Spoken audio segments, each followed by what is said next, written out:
A Course in Miracles. Lesson 199. I am not a body. I am free. Freedom must be impossible as long as you perceive a body as yourself. The body is a limit. Who would seek for freedom in a body looks for it where it cannot be found. The mind can be made free when it no longer sees itself as in a body, firmly tied to it and sheltered by its presence. If this were the truth, the mind were vulnerable indeed. The mind that serves the Holy Spirit is unlimited forever, in all ways, beyond the laws of time and space, unbound by any preconceptions, and with strength and power to do whatever it is asked. Attack thoughts cannot enter such a mind, because it has been given to the source of love, and fear can never enter in a mind that has attached itself to love. It rests in God, and who can be afraid who lives in innocence and only loves? It is essential for your progress in this course that you accept today's idea and hold it very dear. Be not concerned that to the ego it is quite insane. The ego holds the body dear because it dwells in it and lives united with the home that it has made. It is a part of the illusion that has sheltered it from being found illusory itself. Here does it hide, and here it can be seen as what it is.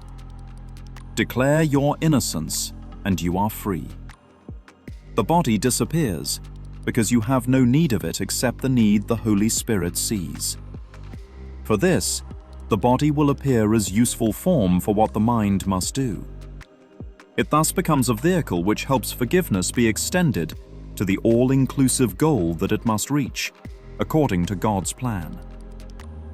Cherish today's idea, and practice it today and every day. Make it a part of every practice period you take. There is no thought that will not gain thereby in power to help the world, and none which will not gain in added gifts to you as well. We sound the call of freedom round the world with this idea.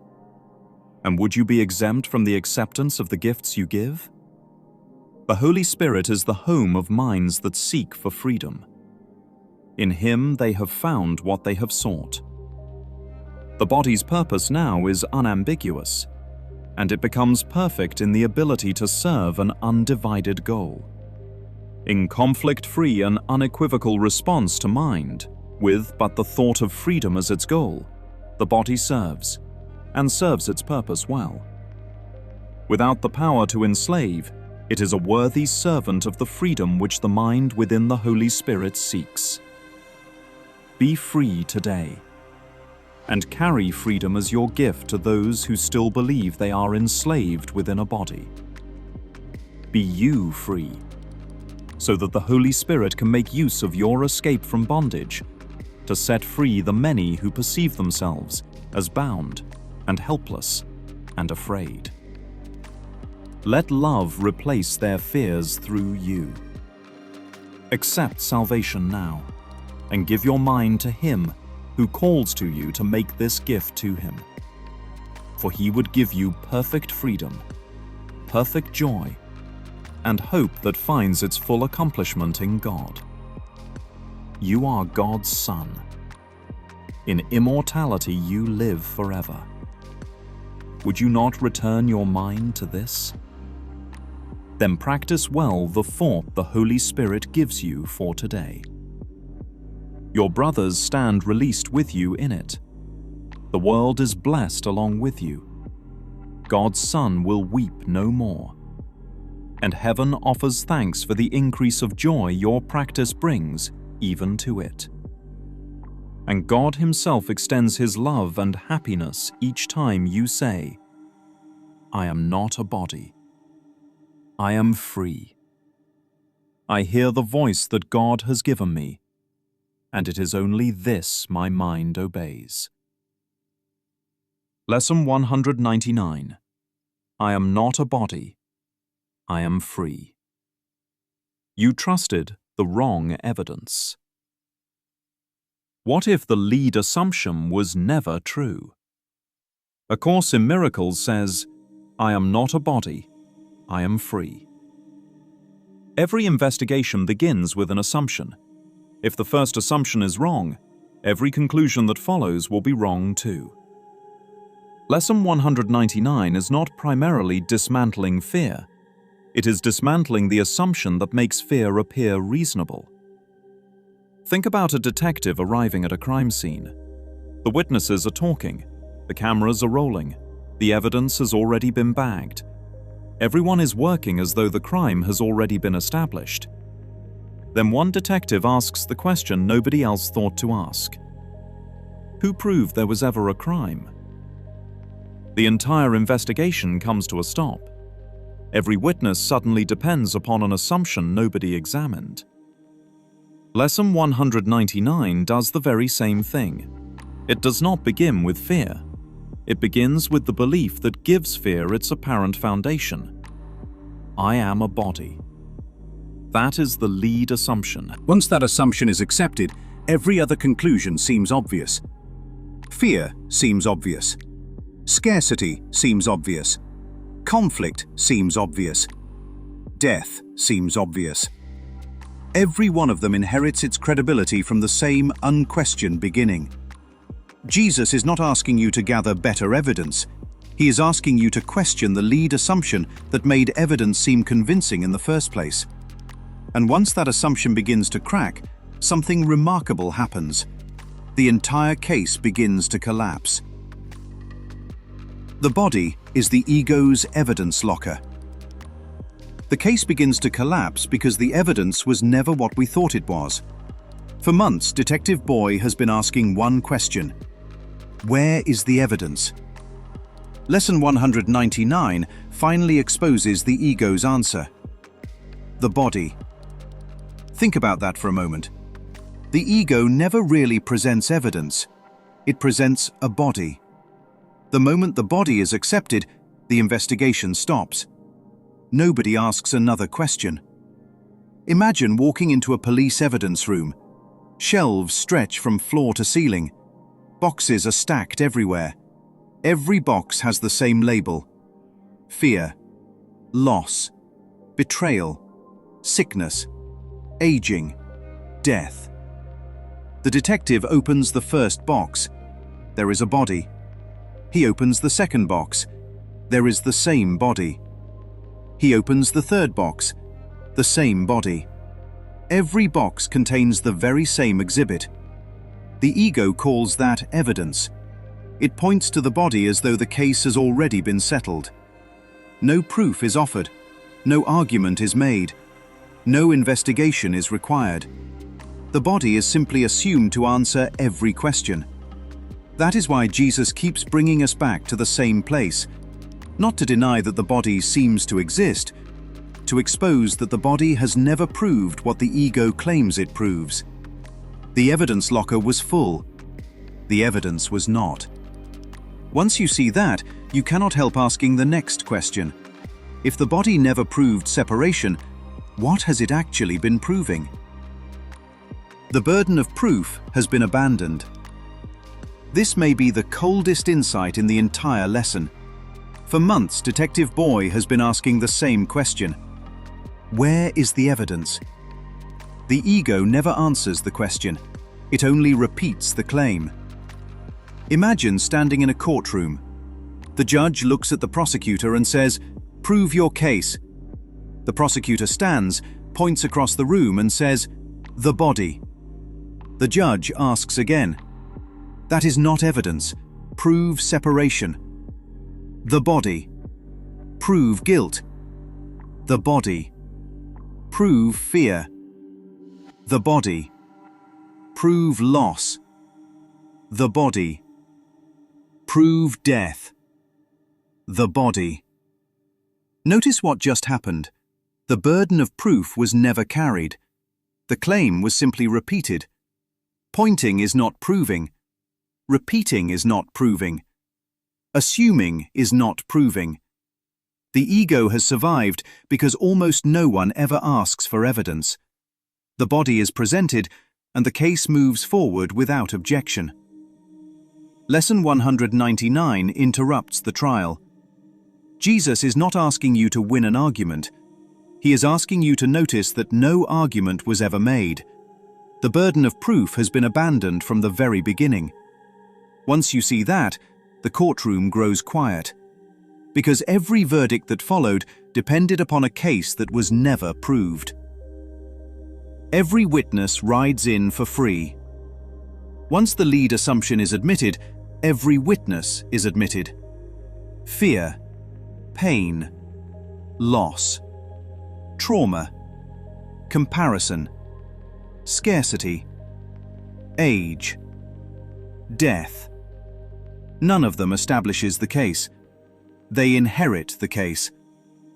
Imagine buying tickets to a sold-out concert. The security guard checks one credential at the front gate. Once that credential is accepted, everyone walking in with it gets through the gate. Nobody asks another question. Nobody checks another ticket. That is how the ego operates. It checks one credential. I am a body. Once that assumption gets through the front gate, every other witness walks in behind it. Fear rides in for free. Pain rides in for free. Loss rides in for free. Comparison rides in for free. Scarcity rides in for free. Aging rides in for free. Death rides in for free. None of them earned admission. None of them proved the case. They simply entered because the first assumption was never questioned. That is why Jesus goes back to the beginning instead of arguing with every witness. There is no need to cross-examine witnesses who were never qualified to testify. Question the credential that opened the gate, and suddenly the courtroom begins to empty. One by one, every witness that rode in for free has to leave the same way they came. Foundation determines everything built upon it. Jacques' nail story was never about nails. It was about the foundation. Imagine buying a beautiful house, fresh paint, new carpet, perfect landscaping. Everything looks exactly the way you've always wanted it to look. Then one morning, you notice a tiny crack above the front door. A few weeks later, another crack appears near the ceiling. A month later, the back door won't close without forcing it. You could spend the next 10 years patching drywall, painting over cracks, replacing trim, adjusting doors, repair after repair. Nothing lasts. Why? Because every repair is being made above the real problem. The foundation is shifting. That is what Jesus is exposing in Lesson 199. He is not interested in repairing another symptom. He wants to know what every symptom is standing on. Fear did not build itself. Scarcity did not build itself. Comparison did not build itself. Death did not build itself. Every one of them was constructed upon the same foundation. I am a body. Once that foundation is accepted, everything built upon it appears solid. Question the foundation, and every crack suddenly tells a different story. The cracks were never the problem. They were simply revealing what everything had been resting upon. That is why Jesus never starts with the walls. He always begins beneath the house. Because once the foundation changes, everything above it must be seen differently. Jesus never chases dominoes. Imagine a child lining up thousands of dominoes across an entire room.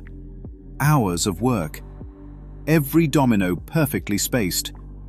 One touches the next touches another, until the entire floor is covered.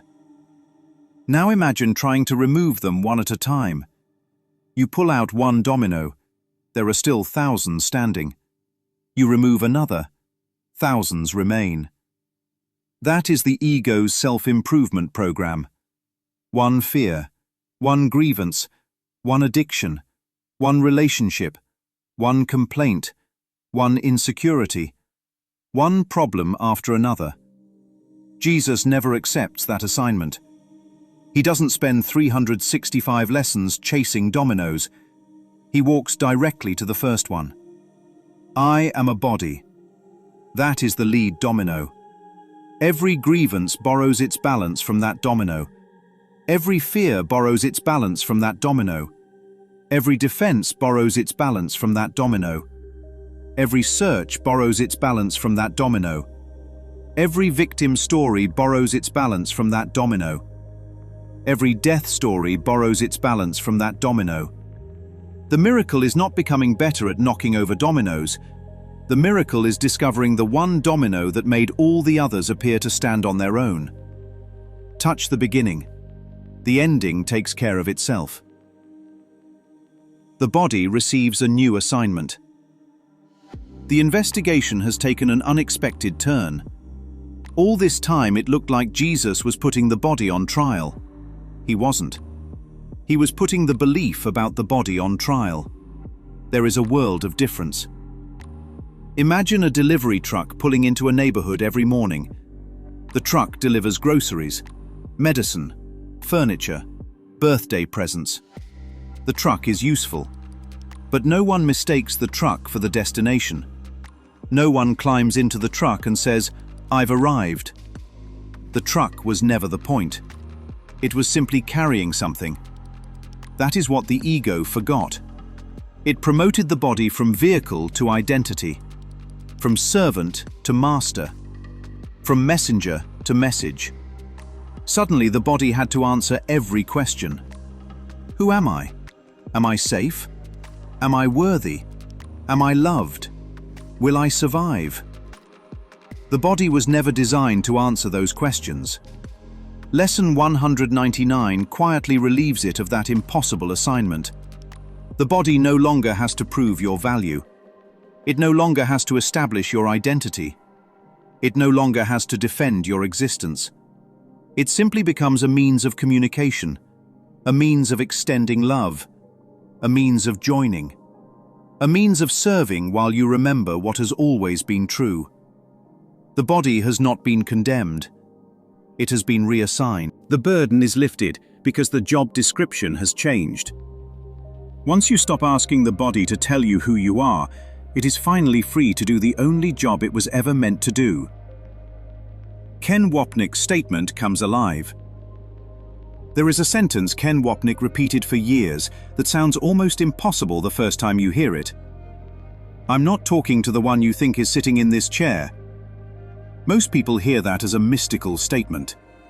Lesson 199 reveals that it is something much simpler.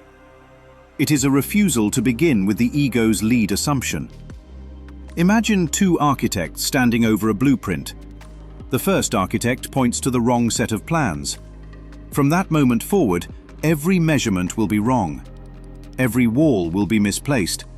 Every window will be cut in the wrong location. Every door will open into the wrong room. The second architect doesn't argue about the measurements. He quietly slides the incorrect blueprint off the table and replaces it with the right one. Everything changes before a single nail is driven. That is what Ken is doing. He refuses to build the conversation upon the blueprint, "You are this body." He begins where the course begins. You are God's son. You are spirit. The body may appear to be sitting in the chair, but appearance has never established identity. One quiet refusal changes the entire conversation. The prosecution loses its opening assumption. The witnesses lose their foundation. The evidence loses its certainty. And the truth, which never needed defending, quietly remains. Detective Boy's new question. For months, Detective Boy has been asking one question: where is the evidence? That question has exposed weak stories. It has exposed circular reasoning. It has exposed witnesses who could never prove what they claimed. Lesson 199 now hands Detective Boy an even better question. A question that arrives before the evidence, before the witnesses, before the verdict. Imagine a surveyor preparing to build a bridge across a river. Before a single beam is lifted, before a single truck arrives, before a single worker clocks in, he asks one question. Where is the first stake? If the first stake is driven into the wrong place, every measurement that follows will be wrong. The bridge may look beautiful, It may even stand for a while, but it will never reach the other side. Everything depended on the first measurement. That is exactly what Lesson 199 is uncovering. The ego has been building an entire world from one unexamined stake. I am a body. Every measurement followed from there. Fear became reasonable. Scarcity became reasonable. Competition became reasonable. Comparison became reasonable. Aging became reasonable. Death became reasonable. Not because any of them were ever proved, because the first stake was never questioned. That gives Detective Boy a new favorite question. Not simply, where is the evidence, but something even more fundamental. What lead assumption made this conclusion seem reasonable? Ask that question before you accept the story. Ask that question before you believe the witness. Ask that question before you defend yourself. Ask that question before you build another grievance. Because the answer will almost always lead to the same place. I am a body. And once that lead assumption is finally questioned, something extraordinary happens. The bridge the ego spent a lifetime constructing no longer has anywhere to land. You discover that you were never trying to cross a river at all. A Course in Miracles says, I am not a body, I am free. That is not the conclusion of the investigation. It is the place the investigation was always leading. The case is dismissed. Not because better evidence was found, because the lead assumption was never true.